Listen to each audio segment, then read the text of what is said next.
2 साल पहले की बात है। पूजा नाम की एक लड़की थी जो पटना के एक कोचिंग क्लास में बैंकिंग की तैयारी करती थी। पूजा की कोचिंग क्लास के नीचे एक छोटा सा रेस्टोरेंट था। पूजा और उसकी फ्रेंड्स अक्सर क्लास के बाद उस रेस्टोरेंट में चाट या छोले भटूरे खाने के लिए जाया करती थी, क्योंकि उस रेस्टोरेंट के चाट और छोले भटूरे काफी फेमस थे। एक दिन पूजा का बर्थडे था, तो पूजा के फ्रेंड्स ने एक प्लान बनाया कि क्लास खत्म होने के बाद हम लोग नीचे के रेस्टोरेंट में पूजा का बर्थडे सेलिब्रेट करेंगे। क्लास खत्म होने के बाद पूजा के फ्रेंड्स ने पूजा को नीचे रेस्टोरेंट में बुलाया और पूजा को उसके बर्थडे का सरप्राइज दिया। अब सभी कोई मिलकर बर्थडे को सेलिब्रेट करने लगे। उस रेस्टोरेंट के काउंटर पे एक 24 साल का लड़का कैशियर का काम करता था।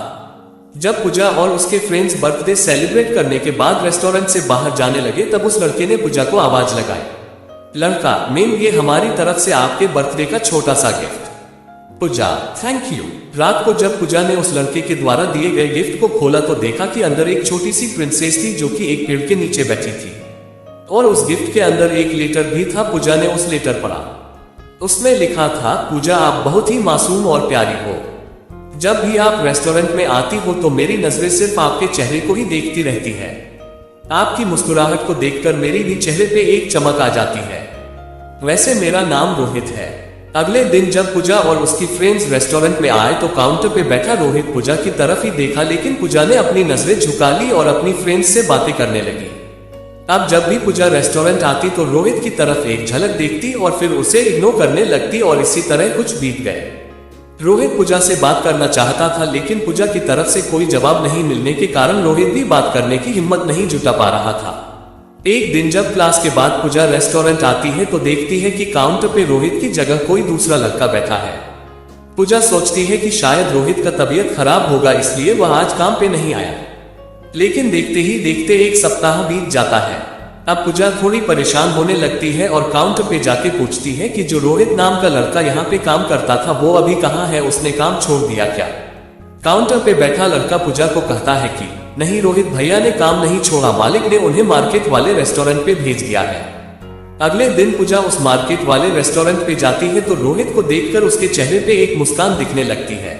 रोहित पूजा को देखकर तुरंत काउंटर से बाहर आता है और कहता, मैम आप यहाँ पे और आपके फ्रेंड्स नहीं आए? पूजा रोहित से कहती है, नहीं, बात ऐसी है कि मैं कुछ काम से मार्केट आई थी और मुझे थोड़ी भूख भी लगी थी तो मैं यहाँ आ गई। रोहित पूजा से कहता है, अच्छा किया मैम, आप बैठो, मैं आपके लिए कुछ लेकर आता हूँ।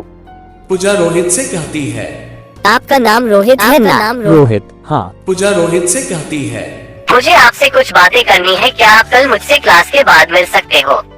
रोहित पूजा से कहता है, ठीक है मैम, कल मैं क्लास के बाद आपसे मिलूंगा। क्लास खत्म होने के बाद दोनों मिलते हैं।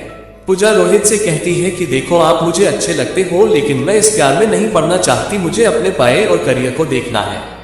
रोहित ने कहा, देखो मैम, मैं ऐसा कुछ नहीं करूंगा जिससे कि आपकी पाए को नुकसान हो, लेकिन मैं क्या करूं, आपको देखते ही देखते मुझे कब आपसे प्यार हो गया मुझे पता भी नहीं चला। अब दिल चाहता है कि अपनी पूरी जिंदगी आपके साथ रहूं। पूजा रोहित की बात सुनकर वहां से चली जाती है।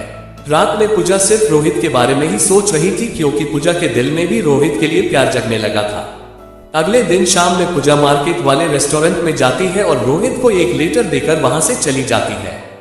रोहित जब उस लेटर को पढ़ता है तो उसमें लिखा रहता है, रोहित मुझे भी अब तुमसे प्यार होने लगा है। ये पढ़कर रोहित की खुशी का ठिकाना नहीं रहता, वह उस लेटर को चूमता है और अपनी जेब में रख लेता है। तो इस तरह से पूजा और रोहित की प्यार की शुरुआत होती है।